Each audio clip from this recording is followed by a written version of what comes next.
பின்னத்தால் பெருக்கிறது அப்படின்னு பார்க்க போகிறோம். இந்த 4ஐயும் பயன்படுத்தி 5வது கேள்விக்குரிய விட நீங்கள் செய்யக்கூடியதாக இருக்கும். 5வது கேள்விக்குரிய விட தெரிஞ்சால் நீங்கள் கமெண்டில் விடையே பதிவு பண்ணுங்கள். இப்போ 4 கேள்விக்குரிய விளக்கத்தை பார்க்க போகிறோம். அதில் பின்னத்தால் பெருக்கிறதும் பின்னத்தை கலப்பு பின்னத்தால் பெருக்கிறது முக்கியமானது. முக்கியமாக 3வது 4வது முக்கியமானது.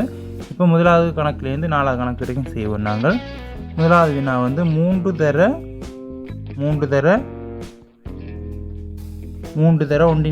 இருக்குது. 3 தர 1/4 பின்னத்தால் பெருக்கிறது பார்க்க முன்னுக்கு பின்னத்தை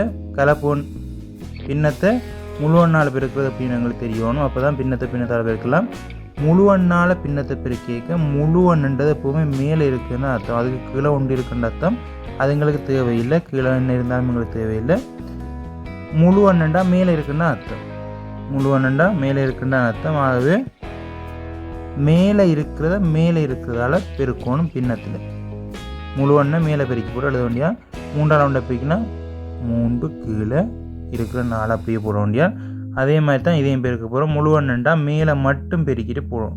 அதாவது முழுவண்ணா மேலே இருக்குன்னு தான் கீழே ஒன்று இருக்குன்னு தான் மேலே பெருக்கணும்னா 5 20 20/17 வேண்டா. இதை கலப்பு பின்னமாக மாற்றி கொடுக்கலாம். கீழே சின்ன இலக்கம் மேலே பெரிய இலக்கம் இருந்தால் அதை நாங்கள் கீழே பெரிய இலக்கம் இருக்கிற மாதிரி எழுதணும். 20 17 ஒரு முறை 17 மேல் மிச்சம் இருக்கிற 3 இதுதான் கலப்பு பின்னமாக மாற்றுறது. 20க்குள்ளே 17ன்றது 3 முறை ஆகவே ஒன்று ஒரு முறை ஆகவே ஒன்று போட்டுவிட்டோம். மிச்சம் இருக்கிற 3 மேலே போட்டுருக்கோம். அவ்வளோதான் வித்தியாசம். கலப்பு நான் மாற்றுறது எல்லாருக்கும் தெரியும். இதே மாதிரி பின்னத்தால் பெருக்கிறது பார்ப்போம். நாங்கள் பின்னத்தால் பெருக்கிறது அப்படி அதே மாதிரியே தான் பெருக்கிறது.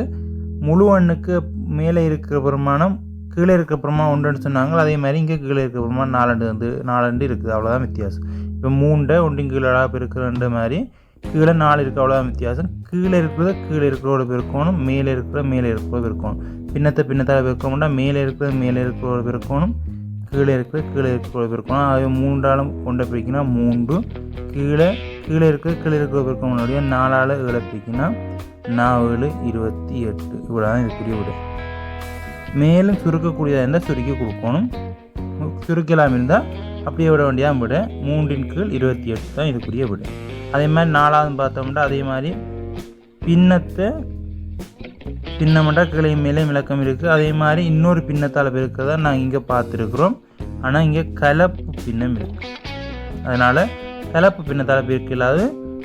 கலப்பு பின்னத்தை ஒரு பின்னமாக தனி முறைமையில்லா பின்னம் முறைமையில்லா பின்னமாக மாற்றப்படும். இப்போ 20/17 பார்த்தனாங்க. அதே மாதிரி ஒரு முறைமையில்லா பின்னமாக மாற்ற போகிறோம். அது எப்படி மாற்றுறோன்னா முதல்ல இருக்கிற பின்னத்தை எழுதுவோம். முறைமையில்லா பின்னத்தை கலப்பு பின்னமாக மாற்றிடுவோம். கலப்பு பின்னத்தை முறைமையில்லா பின்னமாக மாற்ற போகிறோம். கீழே இருக்கிற 5ஆல் கலப்பு பின்னத்தை முறைமையில்லா பின்னமாக மாற்றுறதுக்கு கீழே இருக்கிற 5ஆல் முன்னுக்கு இருக்கிறத பெருக்கி போட்டு வர்ற விடையோடு மேலே இருக்கிறத கூட்டுவோம்.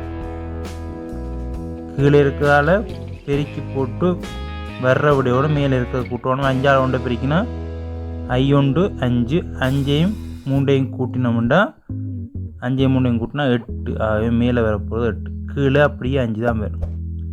கலப்பு பின்னமாக மாற்றுறது கீழே இருக்கிறது அப்படி எழுதுகிறோம். மேலே இருக்கிறதுக்கு மட்டும் கீழே இருக்கிறதால முன்னுக்கு இருக்கிறத பெருக்கிறோம். வர்றபடியோடு மேலே இருக்கிறது கூட்டுறோம். 5ஆல் 1 பெருக்கி 5 5 3 8. இப்போ பெருக்கி எழுத தெரியும் எங்களுக்கு. இதை பெருக்கி எழுதினோம்னா மேலே இருக்கிற பெருக்கணும். கீழே இருக்கிற பெருக்கணும். பெருக்கி இருக்கவனுக்கு இன்னொரு இலகுவான வழி செய்யலாம். பெருக்கிட்டும் செய்யலாம். இப்போவும் செய்யலாம். இங்கேயும் 5 இருக்குது, இங்கேயும் 5 இருக்குது. ஆகவே 2 5ஐயும் சுருக்கலாம். நாங்கள் இந்த 5ஐயும் சுருக்கினா 8/7 தான் இதுக்குரிய விடை. 8/7. இப்போவும் கலப்பு பின்னமாக இருக்குது, முறைமையில்லா பின்னமாக இருக்குது. இதை நாங்கள் முறைமை பின்னமாக எழுதுவோம். 8க்குள்ளே 7ன்றது ஒரு முறை மிச்சம் இருக்கிறத மேலே போட வேண்டிய. கீழே இருக்க அப்படி எழுதிட்டு மேலே எழுத வேண்டியான்னு வேணும்னா கலப்பு பின்னமாக மாற்றுறது. கலப்பு பின்னம்னா ஒன்றும் இல்லை, முழுவண்ணும் பின்னமும் சேர்ந்து இருந்தால் தான் கலப்பு பின்னம்னு சொல்கிறோம். நாங்கள் கலப்பு பின்னமாக மாற்றிட்டோம். இந்த கலப்பு பின்னத்தை வேணும்டா முறைமையில்லா பின்னத்துக்கு சரியாக வருதுன்னு பார்க்கலாம். 1ஆல் 7 பெருக்கினா 7 7ஓட 1 கூட்டினா 8 சரியாக வருது. ஆகவே விட வந்து 7ன் மேல் 1 முன்னுக்கு 1 1ஓடு 7ன் மேல் 1 முழுசாக 1 ஒரு இலக்கமும் 7ன் மேல் 1 பங்கும் வருது பெருக்கணும். இந்த வினாக்களை வச்சுக்கொண்டு இதை நீங்கள் செய்யலாம். இதை இலகுவாக செய்துட்டு போயிடலாம். மேலே ஒரு பின்னம் இலக்கம் பெறும், கீழே ஒரு இலக்கம் பெறும். மொத்தமாக என்ன பின்னம் வருதுன்றதை கமெண்டில் பதிவு பண்ணுங்கள். இது சம்மந்தமான விளக்கம் கிடைச்சிருக்குன்னு நினைக்கிறேன். பின்ன பெருக்கல் சம்மந்தமாக விளக்கம் கிடைச்சிருக்குன்னு நினைக்கிறேன். முழுவண்ணை பின்னத்தால் பெருக்கிறது எப்படி, பின்னத்தை பின்னத்தால் பெருக்கிறது எப்படி, பின்னத்தை கலப்பு பின்னத்தால் பெருக்கிறது எப்படி. இதுவோ மேலதிகமாக வேறு எதுவும் விளக்கம் உண்டா அதையும் கமெண்டில் பதிவு பண்ணுங்கள். இதுக்குரிய விட என்னென்று முக்கியமாக கமெண்டில் பதிவு பண்ணுங்கள். நாங்கள் அடுத்த காணொளியில் சந்திப்போம். நன்றி.